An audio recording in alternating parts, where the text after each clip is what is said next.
All right, what's up? So I thought I was done with the issues on the SCW9K, but I'm not. So I want you guys to take a look at this. You see that gap? It's not supposed to be there. So I'm gonna rack that. You see that gap is closed, okay? So the issue I'm having right now is this only happens on full auto, okay? So I just rack the bolt. I'm gonna insert empty mag. Okay, I'm gonna hold this down so that bolt stop doesn't engage. Okay, because I want to show you that firing on full auto, it will stop. Okay, as if the trigger's dead. So I'm gonna hold this down and I'm gonna shoot. It's gonna stop on its own even though I'm holding the trigger down. Okay, so here we go. This might be loud. Okay, so sometimes I'll get 5 rounds, sometimes 6 rounds. You can see right now I only got 1 round. The trigger is been held down, so I'm gonna release the bolt stop, release the trigger.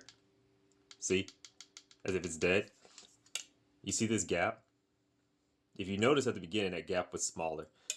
This gap is because the bolt did not have enough force to disengage the full auto sear, okay?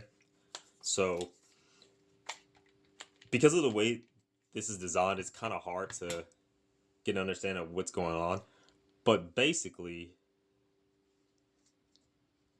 this guy right here, if it'll focus. There we go. Just got to get closer. So it failed to disengage the full auto sear from the hammer. And let me go ahead and push those in. I've noticed that it's extremely hard to disengage this sear from the hammer. On the SCW9 Pro, it been having less rounds than my K model. It's a lot easier to disengage this sear from the hammer. On this one, which has way more rounds than the Pro model, it's really, really hard. So I'm going to hold this down, right? Because in full auto, I would be holding down the trigger. And I'm going to try and pull this back. It was really hard. Now, it's not really going to work like that because when the, let me see if I get the bolt out to show you.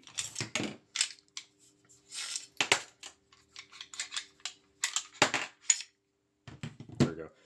So when you're actually using the gas blowback, the bolt is actually holding the hammer down anyway, okay? And then it's going to come forward, release the bolt. So, I'm sorry. The bolt's going to hold the hammer down, okay? About right there. Then the bolt's going to continue traveling forward. The hammer will be it'll be at its highest possible point, okay? Because your full auto sear is now holding the hammer down, okay? Then the bolt should come forward with enough force to do that, right? Now, when I pull the trigger, the hammer's gonna come up. See? If your bolt doesn't hit this sear with enough force to do that, that's what happens. See? And if you remember, as soon as I took the upper off of my lower, this is exactly how the trigger felt. This is exactly where my hammer was, because this sear is holding the hammer down. Now, I know what the issue is, and once again, it's this guy. You can't see it, but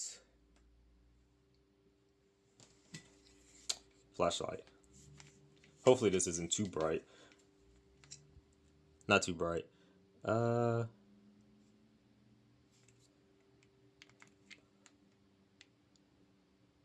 Yeah, I'm gonna have to take this apart to actually explain to you what's going on. So give me a second. I'll take this whole thing apart and I'll show you what the issue is. Okay, I am back. Let's see if this will focus. Here we go. So right there, you can see this little ledge, groove, dip, whatever.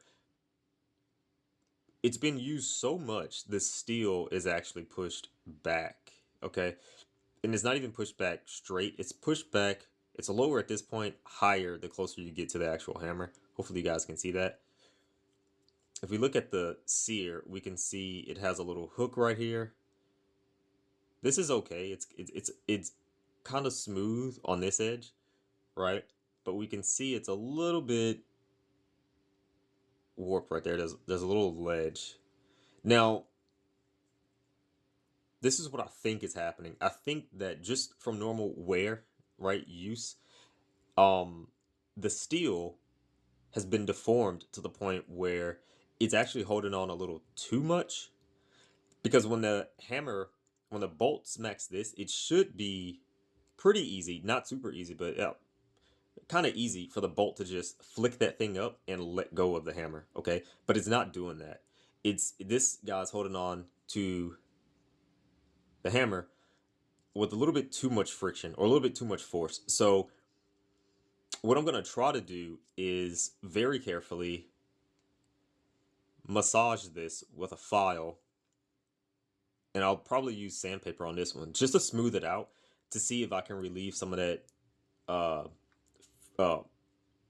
force required to disengage the auto sear from the hammer. Hopefully that works. I don't know, but we'll see.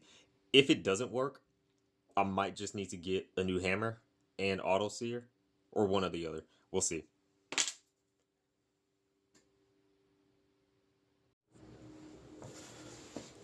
Okay, hopefully you guys don't mind. I got my window open since it feels pretty good outside.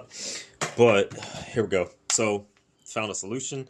I'm gonna take that out, rack the bolt. We're in auto. This actually might run out of gas because I've been testing it. So, but I'm gonna hold this down so we don't get a bolt stop.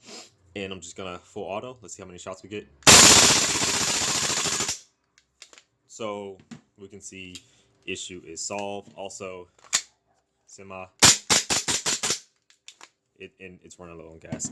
So anyway, let's open this up and I'll talk about what I did. The actual solution to problem was, let me get this out. Got that out. Okay. And then I'm going to just take this guy out.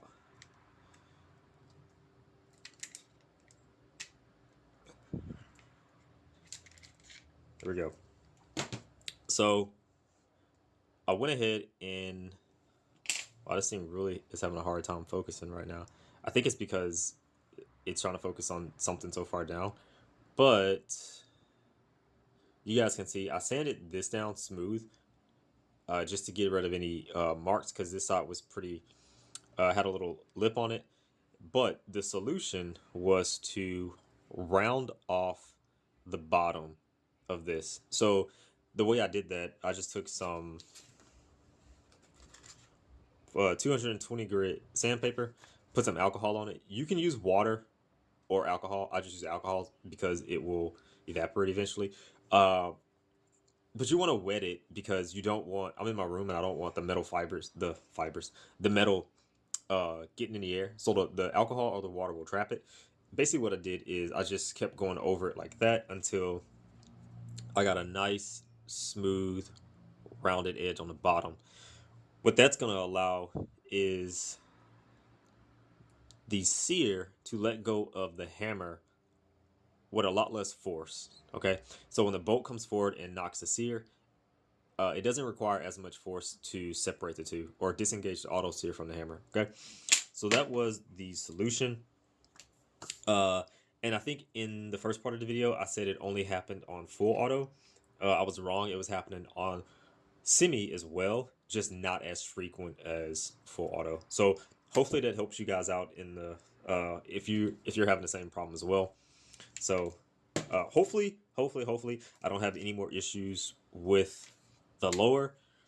The issues I do seem to have with it all seem to be with this guy and this. So hopefully no more issues in the future. But we'll see.